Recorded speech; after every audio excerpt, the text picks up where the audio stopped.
Et salut à tous les amis, c'est CryptoPartage, c'est un plaisir de vous retrouver pour cette vidéo d'analyse du 1er novembre 2021.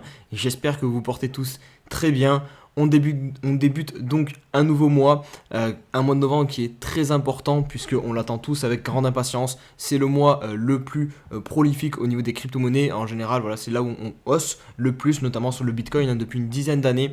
Donc vraiment, et en plus de ça, il doit confirmer voilà, le scénario du bull run en fin d'année. Donc c'est vraiment maintenant qu'il va falloir, j'ai envie de dire, passer la seconde maintenant pour notamment le BTC qui patine un peu aux alentours de 60 000 $. Mais on verra qu'il y a quand même pas mal de choses positives, notamment hier avec les clôtures, la clôture mensuelle et même la clôture weekly. Et puis voilà, maintenant vraiment, c'est maintenant, c'est là que tout se joue. Donc j'espère que vous êtes bien chaud pour ce mois de novembre. Donc on a un BTC à 62 300 $ au moment où je tourne la vidéo. Ethereum toujours compris aux alentours de 4300, 4400 $, pas loin de son ATH non plus. Et du côté du reste des altcoins, on a eu un peu une metaverse season depuis l'annonce notamment de Facebook, de son renaming en Meta. Et on a aussi pas mal d'alts qui sont bien dans le vert avec Solana, vous le voyez, tout proche de son ATH, 206 $. Pareil pour Polkadot à 45 $. On a le HOT aussi qui est chaud. On a Quantum aussi, pas mal chaud. Je vais le passer d'ailleurs dans l'analyse technique tout à l'heure. Donc voilà, allez, on est parti. Allez, et du côté de la chaîne, petit objectif perso pour la fin du mois de novembre, essayer d'atteindre les 18 000 abonnés, puisque les 17 000, en vrai, je pense que voilà, on devrait y arriver, mais vraiment, les 18 000 abonnés, c'est aussi quelque chose qui est possible. Donc n'hésitez pas, voilà, pour me soutenir, tous ceux qui aiment bien mon contenu, à bien liker toutes les vidéos, essayez aussi de mettre un petit commentaire, ça aide pour le référencement. Et vraiment, toutes les personnes qui ne sont pas abonnées et qui regardent les vidéos, n'hésitez pas à vous abonner, ça vous notifiera dès que je sors une vidéo par jour. Et puis voilà, c'est cool. Et aussi, n'hésitez pas à me rejoindre sur mes différents réseaux sociaux, donc Insta, Twitter et le Discord. Un Fear and Greed qui ne bouge pas trop, vous le voyez, niveau 74 aujourd'hui.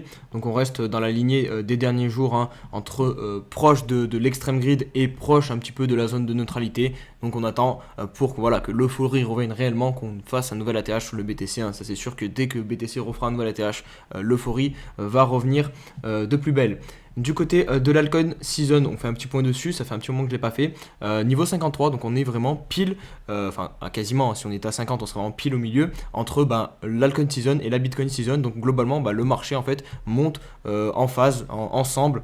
Le bitcoin ne monte pas plus vite que les altcoins. Après, évidemment, ça dépend des alts. Vous allez avoir des alts qui sous-performent le BTC, des alts qui surperforment le BTC et des alts qui suivent le BTC. Et tout ça, ça fait la moyenne. Et donc là, pour le coup, on est plutôt dans un moment assez neutre. Plan B, en tout cas, lui, il est chaud, bouillant pour ce mois de novembre, puisque je ne sais pas si vous le suivez sur Twitter ou si vous avez suivi mes vidéos régulièrement, parce que j'avais partagé son plan. Il avait annoncé donc en juillet le plan exact de la fin d'année. Regardez, il avait donné en target en août 47K, on les a atteints, en septembre 43K, on les a atteints, et en octobre 61K, on a quasiment atteint on a quasiment clôturé aux alentours des 61K. Donc vraiment, c'est assez impressionnant de voir à quel point ces analyses sont justes jusqu'à présent. Et là, du coup, les prochaines targets qu'il donne, vous le savez, je pense, si vous avez regardé mes anciennes vidéos, en novembre, c'est du 98K, donc 98 000 $ qui nous attend. Donc c'est pour ça que je vous ai fait l'intro en vous disant que vraiment le mois de novembre peut être incroyable et il va être très important. Et puis décembre, on pourrait terminer avec un BTC au-dessus de 100 000 $ à 135 000 $ exactement pour plan B. C'est une petite dédicace au The Event 2021 puisqu'ils ont récolté plus de 10 millions d'euros. C'est vraiment énorme pour Action contre la faim. Vraiment c'est top, j'aurais adoré y participer. Malheureusement j'ai pas encore le nombre d'abonnés nécessaire, mais vraiment bravo à tous les streamers qui ont permis de récolter une telle somme d'argent. Vraiment c'est beau et ça prouve que internet ça peut quand même apporter de belles choses. Et enfin, pour finir sur Twitter, j'ai mis ce petit tweet qui résume les deux infos quand même les plus importantes d'hier au niveau de l'analyse technique. Donc la clôture mensuelle qui a été historique, c'est la plus haute clôture mensuelle du BTC, et puis la weekly qui est clôture aussi une fois de plus au-dessus de 60 000 $. Donc pour moi, ça c'est quand même des signaux très puissants de clôture aussi sur des time frames aussi longues. Ça prouve que le niveau des 60 000 $ est en train d'être accepté et d'être validé comme support, et qu'on peut s'en aller très probablement beaucoup plus haut sur le BTC. Quelques chiffres sur Ethereum, des chiffres records, puisque là, notamment celui-ci qui est en titre, Ethereum a traité une valeur de 536 milliards $ au troisième trimestre. C'est le record, jamais on avait traité une telle valeur, une somme d'argent aussi grande sur Ethereum en un trimestre. Donc c'est une progression de plus de 398% en un an sur Ethereum. On a aussi donc le secteur de la DeFi qui continue de progresser, avec notamment aussi le secteur des NFT qui continue sa progression. On a aussi notamment le nombre d'utilisateurs, hein, forcément, qui continue de grandir, puisque regardez ici, c'est marqué, les adresses actives journalières sont passées de 368 000 au troisième trimestre environ 2020 à 457 000 au troisième trimestre 2021, sur une augmentation de 24%. Donc voilà, ça c'est des chiffres quand même très importants, hein, parce que d'un côté on a la spéculation avec le prix d'Ethereum qui monte, mais si à côté de ça on a l'utilisation du réseau qui diminue, ça monte un petit peu une décorrélation. Voilà, il faut que le nombre d'utilisateurs aussi se poursuive, enfin grandisse, qu'il y ait une réelle utilité à Ethereum, et là c'est plutôt cool, hein, ça montre qu'il y a vraiment une utilité, que les gens se servent d'Ethereum, et que potentiellement la valeur qu'on est en train de donner à Ethereum sur son cours est justifiée. Je vous le rappelle, donc Ethereum est aussi situé actuellement aux alentours des 4300 $, pas loin donc de son plus haut sommet historique qui est pour lui situé aux alentours des 4400 $. On se retrouve pour l'analyse du Bitcoin. On va débuter par le 4 heures et premier changement majeur. Je vous avais dessiné le canal descendant qu'on avait ici, l'espèce de drapeau qu'on pouvait aussi voir sur le daily. Mais pour moi, il est plus ou moins invalidé, je l'avais dit, quand on n'est pas parti fortement à la cassure de ce canal et qu'on est revenu le retester, ça sentait pas bon, parce qu'en général, on n'est pas censé retester ce genre de figures qui proviennent d'une tendance haussière. Ici, vous voyez, on avait une tendance haussière, hop, on fait ça, on n'est pas censé venir le retester quand on casse. Donc comme prévu, finalement on réintègre, et je pense que voilà, on se situe plus dans un range en fait situé juste au-dessus des 60 000 $, avec la borne basse pile sur les 60 000 et la borne haute à 63 200 $ à peu près. Ici vous voyez les points hauts, on en a un ici. Et voilà, donc le cours se situe ici maintenant. Donc voilà, pour les traders court terme, ça peut être intéressant de rentrer ici et de revendre là. Voilà, c'est pas très compliqué à comprendre ça. Mais en tout cas, moi je pense que pour le plus moyen terme, on va dire, c'est très intéressant ce qu'on est en train de faire, hein, de valider vraiment les 60 000 $ comme support, les tenir. Sur le daily, c'est un petit peu compliqué pareil de voir une figure, hein. Vous pouvez voir l'espèce de drapeau finalement qui pourrait se dessiner comme ça. Mais bon, je suis pas spécialement fan, enfin bref, on va se concentrer plutôt sur le range qu'on a en 4 heures, hein. Je pense que vraiment ce qu'il faut se dire, c'est surveiller les 60 000 et les 63 000 $, et vraiment si vous voulez des niveaux clairs d'invalidation sur le daily, vous avez le point haut donc qui correspond au sommet historique, finalement la clôture ici, et la clôture ici en bas à 59 000 $, qu'il ne faudra pas, même plus, même moins, je veux dire 58 000 $, voilà 300, qu'il ne faudra pas venir enfoncer par le bas. Voilà, ça c'est les deux niveaux vraiment sur le daily qu'il faut surveiller, et où je pense il sera intéressant de se positionner et de construire un plan sur ces niveaux-là. Donc voilà pour le daily. Si on se passe du coup sur le weekly, hop, je vais vous mettre ça tout de suite. Le weekly, donc il va être très intéressant, puisque je vous l'ai dit, regardez, hop, on a pour la troisième semaine d'affilée, une clôture au-dessus de 60 000 $. Donc ça, c'est quand même bien en train de prouver qu'on s'établit au-dessus, qu'on valide ce support. Et maintenant, il reste juste à mettre la petite pichenette pour nous faire décoller vers le haut, notamment vers cette zone bleue, hein, je ne l'ai pas oublié. Hein. Il y avait pas mal de niveaux Fibonacci qui convergent vers cette zone à 75 000 $ environ. Donc on surveillera ce qui se passe au niveau de cette zone-ci. Et sur le mensuel, hop, je vous le montre aussi. Hop, c'est ici. Donc pareil, on a donc bien la clôture la plus haute jamais réalisée sur le BTC. Avant, on était à 58 600 $ à peu près. Là, on a clôturé à 61 200 $. Donc pareil, clôture au-dessus de 60 000 $. Bougie qui est très haussière, un marabouzou. On a une très légère mèche en haut, mais ça reste raisonnable vu toute la hausse qu'on a fait. Franchement c'est vraiment pas mal. Donc vraiment pour moi on a quand même beaucoup de signaux verts plutôt positifs que de signaux négatifs, hein. Les seuls signaux négatifs qu'on pourrait voir en vrai en ce moment sur le marché, c'est un peu tout ce qui est shitcoin qui pump à tout va, et par exemple aussi Coinbase qui a été numéro 1 aux US en application la plus téléchargée sur l'App Store. Donc ça c'est des petits signaux qui peuvent faire craindre un petit peu à ce qu'on soit sur un top de marché, mais sur ce point là en vrai je voudrais revenir, parce que par exemple avant, la crypto-monnaie est beaucoup plus démocratisée maintenant, et je pense qu'il y a quand même une utilisation il y a beaucoup plus d'utilisateurs, donc forcément la spéculation, forcément en fait c'est normal que Coinbase se retrouve plus facilement top 1 comparé à 2017. Pour 2017 que Coinbase se retrouve top 1 sur l'App Store, là on pouvait se dire ah putain on peut arriver à un top de marché, mais maintenant je pense que les signaux, on pourra se dire on est sur un top de marché, ils vont évoluer, hein. Il faudra beaucoup plus de FOMO chez les retails, chez les particuliers, pour qu'on ait réellement un top de marché. Donc voilà, ça c'est juste mon avis, mais voilà. Donc pour moi, voilà, on a quand même beaucoup de signaux positifs sur le BTC, et je pense que le mois de novembre va être fou, et vraiment, je l'espère, et en tout cas, il n'y a plus qu'à. Au niveau de la BTC dominance, finalement, vous le voyez, le premier niveau, donc je vous ai très longtemps parlé de résistance qu'on aurait pu trouver, donc sur cette oblique, où se situe aussi la moyenne mobile 21 périodes, et elle nous a pour le moment bien stoppé. On a 2 semaines, voilà, rouge, alors blanche sur mon graphique, mais ça correspond, voilà, à du rouge, à de la baisse.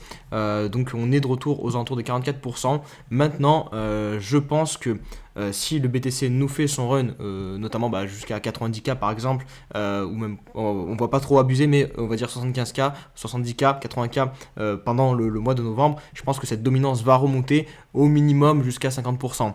J'ai du mal vraiment à voir le marché monter vraiment tout en phase d'un coup avec le BTC si celui-ci nous fait vraiment un vrai run haussier. Après, c'est possible que le BTC monte finalement tout doucement, hein, comme il l'a fait en cassant son ATH. Il n'est pas monté très fort, il a corrigé. Donc peut-être que voilà, on est un peu trop optimiste sur le BTC, et que les gens sont plus tournés vers les altcoins.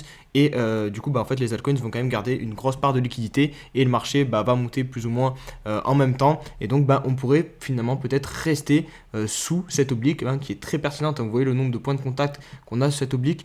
Vraiment, là, ça commence à faire beaucoup. Donc vraiment, on pourrait peut-être faire quelque chose comme ça. On aurait donc ici, hop, un espèce de double top. Et ici, on n'aurait plus qu'à casser la ligne de coup et découvrir, être en découverte de prix, si je puis dire, sur cet indicateur, et venir chercher, je sais pas, peut-être une BTC dominance qui atteint un niveau de 30%, ce serait la première fois qu'il atteindra un niveau aussi bas. Du côté d'Ethereum, ça reste très positif. Vous le voyez, la séance sur le weekly là, elle est magnifique, elle est validée. On a effectué la semaine dernière, donc hier, la clôture la plus haute jamais réalisée sur le weekly, sur l'Ether. Si je me mets en mensuel, ça sera pareil, vraiment le mensuel est magnifique. Donc pareil, plus haute clôture mensuelle jamais réalisée sur l'Ether.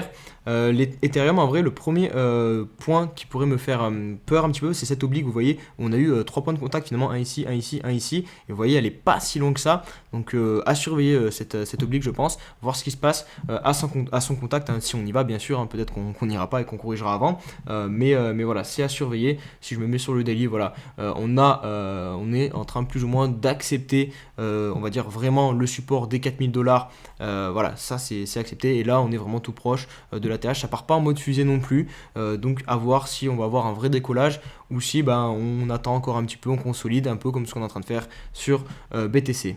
Allez, on va poursuivre avec le Binance Coin de chez Binance, qui est en train de faire quelque chose d'intéressant, mais je reste un petit peu mitigé. On est en train de valider en gros la grosse sortie au-dessus du niveau très important des plus de 500$, 130$ à peu près, ici avec globalement tout ce point haut ici qui nous avait entraîné derrière une belle chute.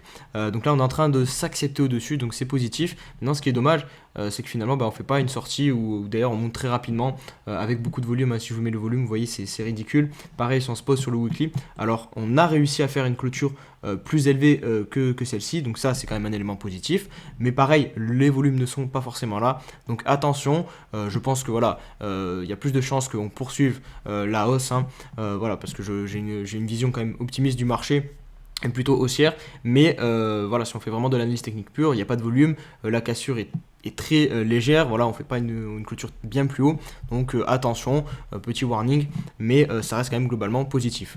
Du côté du BAT, on est finalement un petit peu sur la même chose, parce que c'est dommage, parce que regardez ce qu'on a fait, l'énorme mèche, si je vais vous mettre sur le daily, vous allez comprendre, on a fait vraiment une énorme mèche, une grosse sortie, et finalement hop, on est revenu se poser. Alors on peut imaginer que c'est un pullback, hein, sur le daily, donc là pour le coup ça serait une belle entrée sur le BAT aux alentours des 1$, mais il va vraiment falloir tenir ce niveau, le valider comme support, pour valider aussi là vous voyez le double croix ascendant, le W comme vous voulez, et qu'on puisse vraiment partir, parce que ça finalement quand on a une énorme mèche comme ça, c'est plutôt un signal baissier, ça montre juste en fait qu'il y a des gens qui vendent ici, que voilà, donc il faut quand même prendre en compte ce signal. Du côté de Polkadot, là par contre c'est quand même assez positif. Regardez sur le daily, on est en train de consolider sous l'ATH, voilà, vous voyez, on perd pas les creux, on tient le niveau des 40$, donc je ne serais pas étonné de voir Polkadot décoller d'ici pas très longtemps en découverte de prix. Du côté de Quantum, Quantum c'est peut-être la belle surprise de cette semaine. Vous voyez, il est en train de lui valider, pareil, la figure qu'on retrouve de partout, l'espèce de ta séance. Donc le niveau qu'il faut surveiller, c'est environ les 16 $. Une acceptation au-dessus, et en théorie, je pense qu'on peut aussi très rapidement revenir à la TH sur Quantum.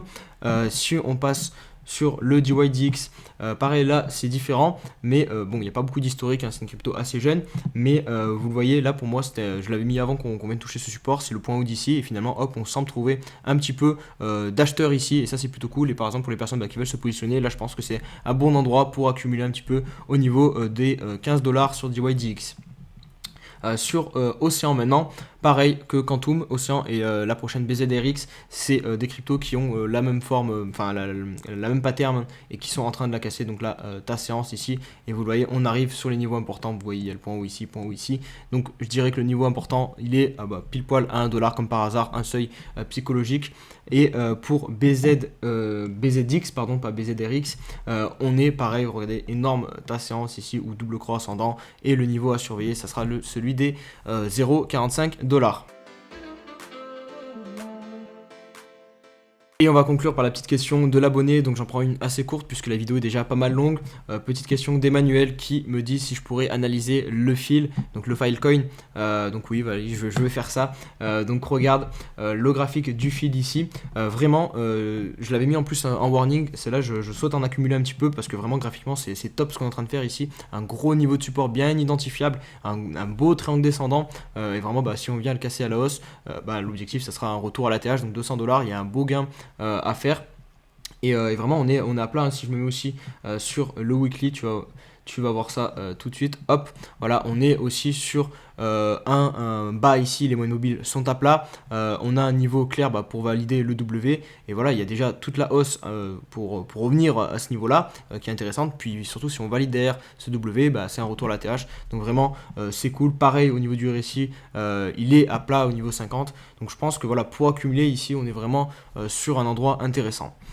Donc voilà pour la vidéo, j'espère qu'elle vous a plu. Si c'est le cas, comme d'hab, n'hésitez pas à mettre le petit pouce bleu et à me rejoindre sur mes différents réseaux sociaux, surtout Twitter, hein, c'est vraiment le réseau où je suis le plus actif. Et je vous dis à tous une très bonne journée et on se dit à demain. Allez, ciao ciao.